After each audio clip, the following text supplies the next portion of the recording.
Hello, my friends. Welcome to the April 2019 garden tour. I want to take you through what's going on in the garden right now. There's not a lot of things in bloom, but there's a lot of new growth and a lot of potential that's about to happen. A couple of things to remember about a spring garden is that spring is about change. It's about new beginnings. It's about the start. And so as you walk through the garden with me, I want you to think about your own life and think about things that are changing and that know that they're going to bloom into beautiful things as you move forward. Change is not always easy. It can be a little bit difficult at times, but as you walk through a spring garden, you can just remember that that is part of life and there's so many great things about to happen. So let's take you through the spring garden and show you what's going on. It is an overcast day today, a lot darker than I would like it to be. But we have had a very cold spring here just outside of Toronto. We've got epic flooding in all parts of Ontario because of the incredible amount of snow that was up north. And we've had a lot more rain and a lot more cold weather than anybody would like to have. This is unseasonably cold. It's about 5 degrees today and just not at all fun. We are hoping that the weather warms up on the weekend because there's a lot of things that are going to bloom momentarily. But spring is also a time where we get some rare things that only bloom in the spring garden. So let me take you through what is blooming, what is growing, and some of the work that we have done so far and some of the things that we're about to do. So one of the things that blooms only early in the spring and lasts as long as it's cold and uncomfortable is forsythia. So we have a forsythia bush there. I have one in the back corner that blooms periodically. And then I have one right here that is just starting to bloom, but we use it more like a hedge, so it gets trimmed. If you want your forsythia to bloom the best, you need to trim it right after the blooming period so that the old growth blooms, because it doesn't really like it if you trim it like late fall. You won't get as much bloom, so you want to trim that in the spring. I'm just going to move the camera to show you what's down at my feet. I actually have a tray of ranunculus. So ranunculus is a very popular flower right now. It's almost like a cross between a rose and a peony, and they are a spring loving flower. They will go bloom from, I guess, around June, maybe into the first week of July, and the more you cut them, the more flowers you get. So I have 5 different varieties here, and I'm really looking forward to seeing all the different colors of the rainbow that they bring me. As I bring the camera back up, some of the things I've prepared so far is I have done all of the hanging baskets. I've lined them with the cocoa fiber. They still need the dirt, but I wanted to get them out of the shed just to sort of see how things look. I have also removed my Christmas decorations, and so the herb tower is going to get new soil and be ready for new herbs in the next couple of weeks. We've also, I'm going to move the camera, brought out the fountain and the side containers. They also have the cocoa fiber in them as well. The fountain won't be running yet, but we will shortly. We've gone through all our Christmas lights, decided which ones are garbage. That entire pile is going to go away. Very frustrating. We bought new lights this year and 50% of them died. So we've kept some of them in the actual planters, and I'm going to try and test them and see if that is a nice seasonal lighting for us. You can see I've already bought dirt to prepare some of the garden beds that are a little low, and let me take you through some of the plants that are actually starting to show that they're about to bud into beautiful flowers. In the urns, quite simply, we have a couple of different things that I've done. I'm turning the camera. I have violas here. I've used the red dogwood branches as structural interest, and in these ones I've used a bit of the dogwood as well as some pussy willows, and I have a very fragrant variety of pansy as well as some bright colorful violas. And in the back feature pot, I have more of the violas and the pansies, but I also have some silk flowers. These are very short-lived arrangements. I've spent $25 on the actual pansies and violas.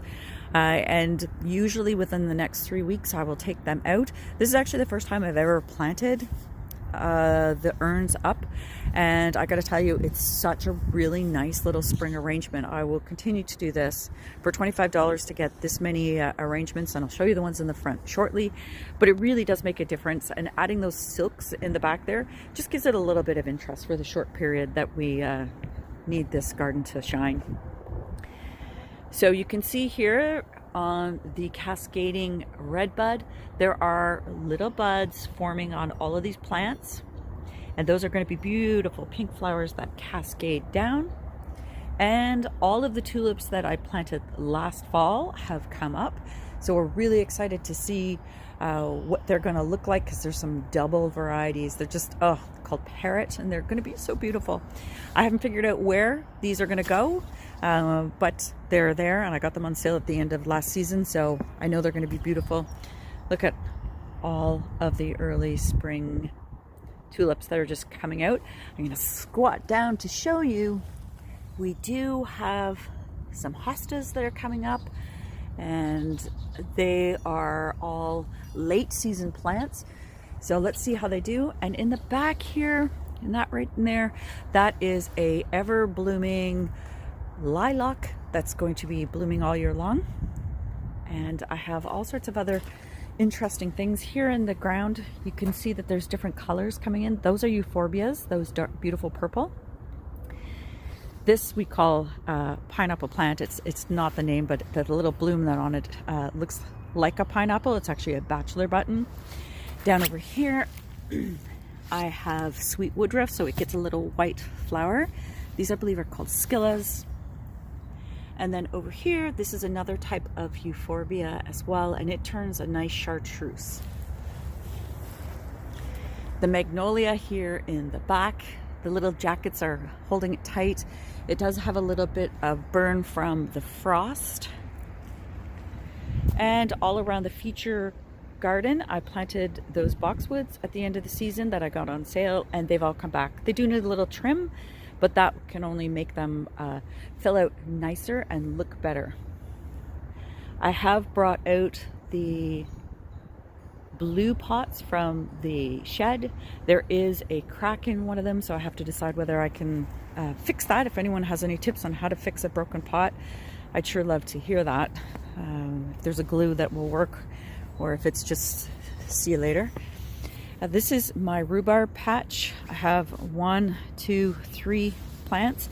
I've just discovered that with rhubarb, using a knife, which is how I usually cut them down, is not the way to treat your rhubarb plant with any respect. You are supposed to actually take the full ones and sort of wiggle them back and forth from the base, and that's how you remove them. So I'm hoping that changing my own behavior and how I harvest will make these plants thrive a lot more, because those plants are probably 15 years old and they're not very big. In the back there, I don't know if you can see it, they're just starting to come up. I have my mother-in-law's peonies. They don't get enough sun back here, so I'm gonna have to dig them up. So I'm really grateful that I can see where they are so I don't accidentally step on them, but also that I know what I'm about to dig out. Back here you can also see that there's a lot of work that still needs to be done. This is like a wild oregano that grows like crazy all through here. Needs to be trimmed. Here's some more euphorbia, but this is weed. If you see these, we call them skunk weeds here. I don't know what the proper name is. They get a little really pretty white flower. That white flower is filled with seed heads. You've got to pull them out from the weeds and get rid of them immediately, because they will still grow even when you pull them out. They will put the seed head on, and got to get rid of them. And you can see them all throughout the garden here. In the back here, we've cleaned the deck off already with a power washer, which is awesome.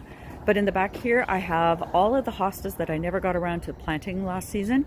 I've checked the pots. Most of them have come back, thankfully. I've lost a couple, but sometimes you just can't get to the entire garden effort. I have a garden archway that also needs to be done. What I'm thinking of doing is, these tiger lilies don't get enough sun anymore, so they're not blooming. So I'm thinking that I'm going to use all of these hostas, put this here, and find a new home for the lilies.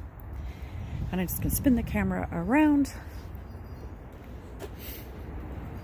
So I'm going to take you into the front to show you what's going on, but I'll stop and show you a couple of the new trees as well. This is the serviceberry. It's come back quite nicely.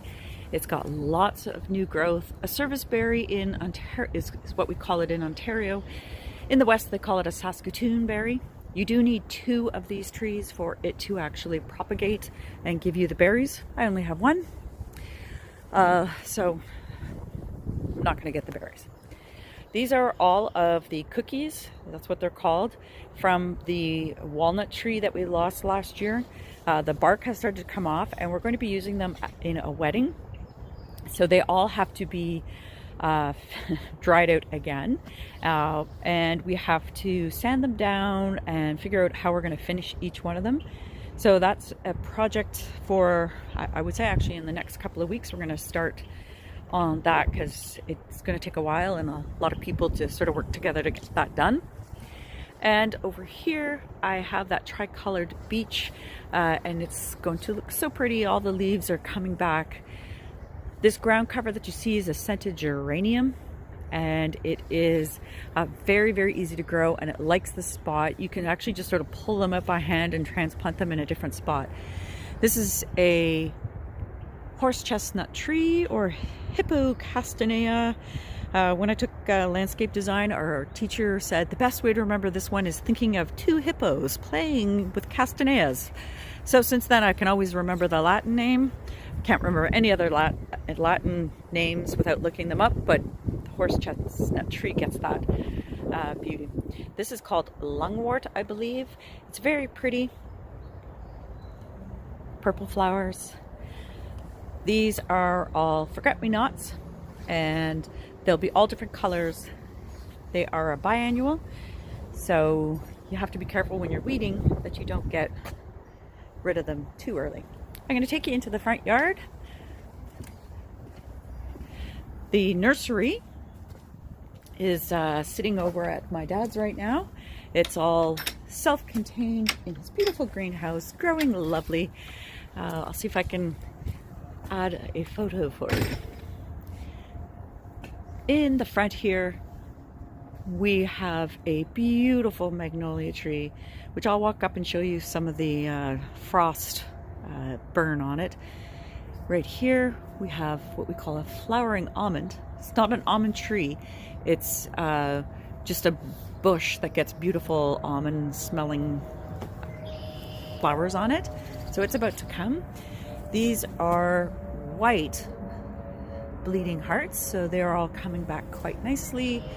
The tough stuff mountain hydrangea has lots of new growth on it, so that's good, as well as this entire area.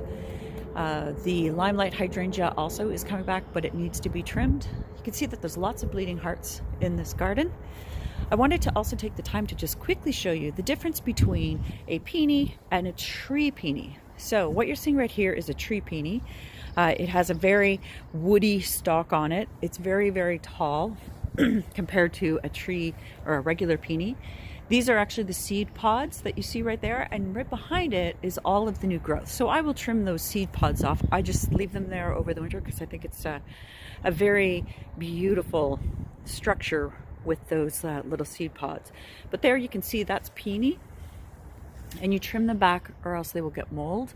So you have to trim that back in the fall after they bloom. So my Japanese maple has lots of new growth, which is good. It's always a mystery as to what's going to die. We usually lose a fair chunk on the Japanese maple every year, just because of the winds. There used to be, my neighbor used to have beautiful trees all along the front here, and it used to protect it. And now that they're gone, unfortunately, the Japanese maple, it's not an ideal location for it, but it's still living. The variegated irises are doing good. So let me just show you here some of the damage from frost. See how it looks like I took a little torch to the top of them? That's what frost does to a magnolia. And this is an early variety of magnolia that is just amazing. The whole tree sort of lights on fire with white blooms. The fragrance is incredible. So it's really quite sad to lose part of it to the frost, but Mother Nature has her own way of looking after them. You can see so many of them are still in the jackets. It is about 5 degrees today, if I haven't mentioned that. It's actually really cold. I have the spirea that's all coming back. There is some clipping that needs to be done on my rose, but things are coming back. I've got hydrangeas, not hydrangeas, a hyacinth down at the bottom here. And I wish I could remember the name for this, but this little patch is coming back quite nicely. I do wish that if you have a dog and you're walking by my house, that you would allow your dog to pee on that side versus this side where I garden. I have to wear gloves for sure every time I'm out here because of the people that let their dogs pee in the garden. I have lots of lilies that are coming back here, as well as all of the peonies are also coming back. Look at all the irises. It's a really good crop this year. I'm really excited to see how they all come back. And then there's a sink waiting to go out to a restore so it can be reused. All of these babies here sat in my garage all winter long. I bring them out now so that they can acclimatize, get used to the sun in a more shady time. They get watered, and I've done this 3 years now in a row. I would say I get a 75% survival rate on these. These are not succulents. They are hens and chicks. They are things that you could leave out in the ground all year long. But because I just leave them in my pots, it's one less step for me. I just bring them in the garage pot and I'll plant them and I don't even plant them, I just put them over to the side, and that's where they stay. And it works for me. Some years we lose more than others. You can see I have all of the autumn joy sedum that is actually coming up. Another little tip we do is we bring in our driftwood into the garage. That way it doesn't have an accidental shovel that hits it. It doesn't get any snow damage, and they stay nice and dry. This is a clematis. It needs to be trimmed. This particular variety likes to be trimmed. It allows it to be more vigorous when it comes back. Sorry, I'm going to move the camera again. I'm just going to end here at the front door showing you what we've done here. I have our urns from the winter. I've kept some of the structural elements and just planted below them with the pansies and the violas, same ones that you saw in the backyard. And here I've got a couple of silks in that one, I had run out of plants. There are also some real violas in there, but it's what I had left, and I wanted a little bit of color interest in the front here. Yesterday I did pick up these really pretty standard Spanish lavender. I'm hoping to put those in the back urns at the back. The bigger urns, the bigger black urns. I think it'll look really good. So that is the spring 2019 garden tour. I really do thank you for following along. I wish that the garden was further ahead so I could show you just sort of how beautiful this tree is. But that's Mother Nature, and I wanted to make sure that we got an April one so that when I come along in our May planting, it is beautiful and filled with blooms that you can enjoy. So going back to the beginning, just remember, spring is about change. Spring is about new beginnings, and spring is about finding the joy in everything that you do so that you know that you can grow and change and evolve and blossom to the best you. Take care, everyone.